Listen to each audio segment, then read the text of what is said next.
very often we aren't sure what we're feeling.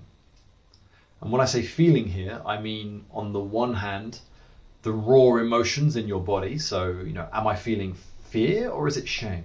Or, is this feeling anger or not? I'm not quite sure. To the more sort of nuanced, complex feelings of, I feel like I should leave this relationship, or I feel like I should, I need more intimacy in my life, right? This is more sort of desires and yearnings, this sort of whole spectrum. And so today we're going to talk about why this is an issue, why it's a problem, the three sort of reasons why it happens, and then I'll give some pointers or tips on how to work with it for each of these situations. So why it's an issue is, it feels awful. It causes a lot of suffering, simply because when we aren't sure how we feel, typically it comes along with a sense of being trapped, right? Because as we'll soon see later, we don't know how we feel essentially because unconscious parts of us are resisting or hiding them from us. And so we're kind of split. There's one part that wants to come up, the feeling, and there's another part that wants to hide that feeling from us or resist it in some way, which is why we aren't sure what it is. And that gives a sense of being at loggerheads with yourself, of being split, torn, trapped, neurotic. And then also our emotions are what guide us through life, so we can't take appropriate actions in our life. And when we have that lack of clarity, we end up hurting ourselves firstly, but also hurting other people. Like if you feel like you need to relieve the relationship, but you can't see that, and so you don't, that relationship, which isn't appropriate for you, will keep going until it hits the wall, and then the suffering that results for the other person and yourself will be much more than had you ended it early, for example. Or the other way around, if you should stay in a relationship but you leave, equally you create problems.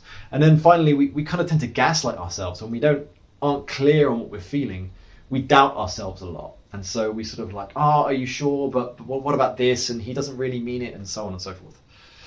And here, what's going on is that most of the time, I submit to you, we do actually know exactly what we're feeling. It's just that it feels scary in various ways, or we've learned to resist or push down, repress those parts of us. So there's just different kinds of resistance to what we're feeling, right? And that's what generates that sense of confusion. There's something here, you know it. You know you're feeling something, but you aren't sure what. That's the feeling coming up, and then various parts of you resisting or hiding it, right?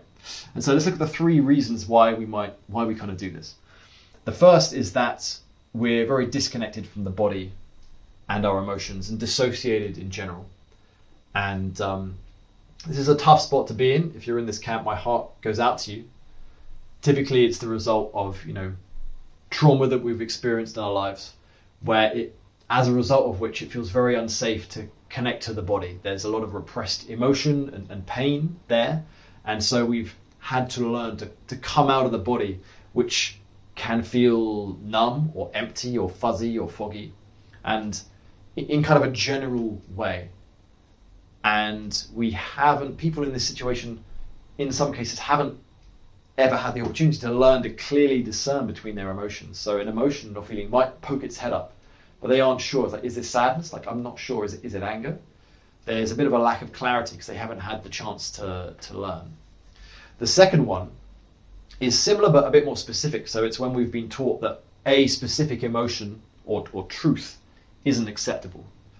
Either it's too overwhelming for us, or it's too overwhelming for our parents. They don't like it, they shut it down. So anger as a child is a common one. You get angry, mum gives you the silent treatment.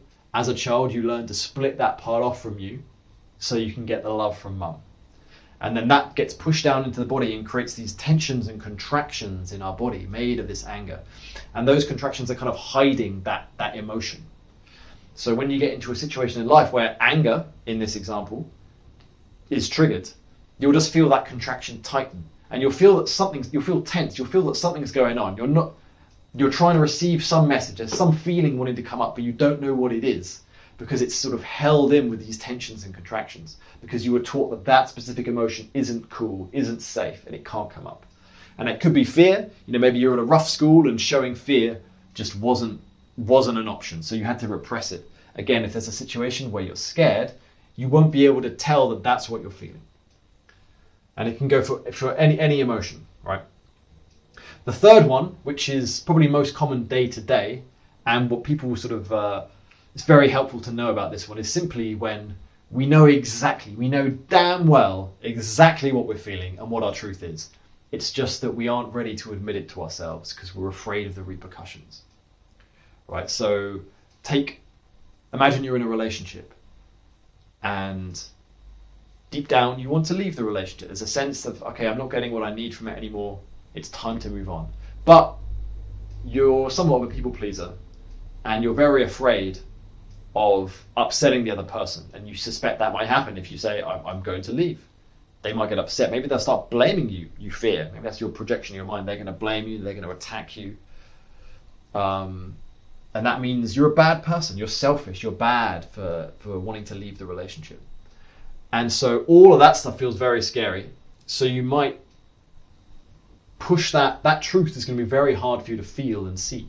And instead we'll be confused, we'll be unsure, we'll be milling around like, I just don't know, something's off, but I don't know exactly what. And we're sitting in this mire of confusion when actually it's very clear what we feel. I want to leave the relationship. I'm not happy here. But the repercussions are too scary. So often this happens in like sort of short-term relationships. And normally it's men doing this to women, so I'm going to use that as an example. It can happen the other way around, but let's be honest, generally it's this way, where there's, a man and a woman are seeing each other, and the man after a while starts acting a bit funny. It's like, hey, what's going on? He's like, oh, I don't know. I just don't know what I'm feeling. I'm just so confused. I just don't know whether this, I don't know whether I love you or not. Generally speaking, most of the time, they know damn well whether they love you or not, right? This is not something that's difficult to discern in and of itself. It's only the fact that they're afraid of the repercussions. If they do love you and they're afraid of that, then maybe they're afraid of the commitment or the intimacy. Equally, if they don't love you, then maybe they're afraid of how you're going to react if they say that to you. Actually, I don't love you. Maybe you're going to get upset. They fear the upset, the judgment, the criticism. Or they fear losing you. They don't want to commit to the relationship, but they fear, they're getting some of their needs for intimacy, connection met. And they don't want to let that go. And they know if they admit that truth to themselves, they're going to have to let that go. And so instead we sit in this confusion. It's like, I just don't know. We do know. It's just scary to admit to ourselves. And literally our brain will filter out. When people say they don't know, it is in a sense true. They don't actually know, but not for the reason they think. They think they don't know how they feel because they don't know how they feel. Whereas the real reason is they don't know how they feel because they are unconsciously filtering it out because they're scared of it, right? And again, these are all innocent strategies we use. No one is ultimately to blame here. It's just the way the nervous system protects itself. So how do you sort of go about working with this? Let's go through these again one by one. So in the first one, the disconnection from the body and the dissociation, it's helpful to get support. Firstly, it's very hard to work through this alone. Somatic practices to start to get in touch with the body can be helpful, like trauma-informed yoga or Tai Chi. Slow, gentle things, nothing too intense. And things that really get you into the body, not just pumping weights at the gym, because you can do that in a very disconnected, dissociated way. Secondly is resourcing. This is cultivating islands of safety in the body. It's through resourcing practices that we learn to dip into the body in a way that feels safer. And you just keep repeating these and doing these practices over and over, going into the body, helping bring safety to it. And then you just again and again, each time it feels a little bit safer, and then the nervous system can start to slowly open and reveal some of its secrets. It can also be helpful to use an emotions wheel. So if you have trouble discerning different emotions, you might notice something and you can't quite identify what it is.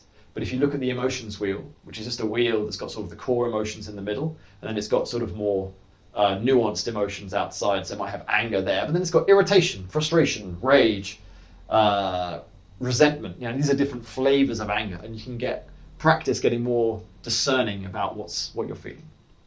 In the second case, when we're repressing specific emotions, the resourcing and connecting the body is still helpful. But here we've also got to start looking at that resistance. Specifically, let's say we're repressing anger. What are the beliefs we've taken on about anger? If I start to get angry, what do I notice happens? Does it just disappear? Does my chest tighten? Where do you notice that tension, that resistance? Where is it in your body? And then getting to know that part. I have a lot in this in my Anger Repression Ultimate Guide. It's a blog. I'll link to it below. And a lot of the same strategies, to be fair, work for other repressed emotions. So you could get a lot from it, from any emotion. but it's about really meeting the resistance. And then once you've really allowed and felt through the resistance, then you can start to learn to step into the anger and embody it. Quite a handy question you can ask if you've got a contraction in your body, you know it's tightening, it's intensifying, it's something's going on there. You just ask it questions to discern what's inside it if you're unsure. So literally just ask it like, okay, take a moment to check into the body, say hello to it, that contraction. Let's be like, are you angry? Or are you afraid? Are you ashamed? And you can get yes or no each time, and you'll know when you hit the right one, because you will get a somatic, yet you will get a reaction in the body. It's like, okay, no, I'm really scared actually, or this part's really angry. Then the third one is when we're sort of afraid of the consequences. This is just mainly about learning to become more and more honest about what's going on. It's helpful to even know that this pattern exists. Know it's like, okay, if you find yourself in that place of confusion of like, I don't know how I feel, suspect that there's something here that you're afraid of, and then start looking for that fear. And you can work with the fear and the resistance, just in the way I explained with number 2, you know, allowing it, listening to it, feeling it. And that's still really honest, you know, even just saying, it can be helpful even to say to someone, if you're in a relationship with someone around a particular issue, you can just say to them, it's like, okay, I feel something, but I'm afraid of what it is. And that's where I'm at the minute. That's the best I can do. And even that can help soften the situation and give more space for that deeper emotion to come up, or that deeper truth. A helpful little idea here is this kind of, I call it sort of no consequences land. If you imagine it just a place, maybe a white void almost, where there's no consequences. It's just you and God is there. She's going to just love you totally, whatever comes up in you. And then you just ask yourself, if there were absolutely zero consequences to whatever I'm feeling and whatever I say and whatever I do, if there was zero consequences, what would I say to myself? What am I feeling? And what would I do? So it can be like, if there were zero consequences, would I leave this relationship or would I stay? Now, be careful. I'm not saying you should use that as the basis for a decision. It's just helpful to get a gut sense of what's true in that moment. There are other considerations, and there are in fact other parts of us. There might be one part that wants to leave and one part that wants to stay. And there might be other factors. Maybe you've got kids, and that's a relevant factor. Maybe you want to leave, but it's just not a good idea. The kids are too young. You can't leave. And so you just sort of do the best you can, but at least you know that this part of you you're being more honest, right? So there's still other variables to consider, but it's a much better starting point to be like, okay, there's this part of me here that wants to leave. That's true, and you can work, you've got more information. So I hope that helps. This is a big issue. You know, emotions are incredibly important to help you navigate life. That's what helps you to, you know, use your intuition and live in alignment with yourself. So you're living in life in the right way, with the right people in the right place, doing the right things. This requires deep emotional intimacy and attunement. If you're disconnected from how you feel, you will end up in the wrong place, working the wrong job with the wrong people, and you will be miserable. Because you'll be having to repress and split off from yourself in order to get by. And that doesn't feel good.